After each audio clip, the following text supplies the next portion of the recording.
Asa mbona unalia? Shemeji, ni vile tu ujui yani. Sijui ni?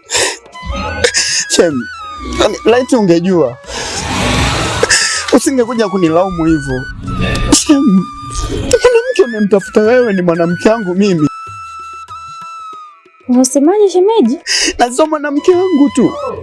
Ni mke wangu. Ni mwanamke nayempenda. Ni mwanamke ambaye ndo maisha yangu. Unajua shemeji, sikuelewi.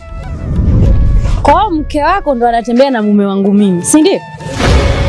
Ndio. Sio nataka kujua. Tena ni mke wangu nayempenda. Shem. Siku ya kwanza napiga simu na bro. Nikamchukua guest mwanamke. Mwanamke nilienda kumkuta ni mke wangu. Ningetoa wapi ujasiri wa kuja kukuambia?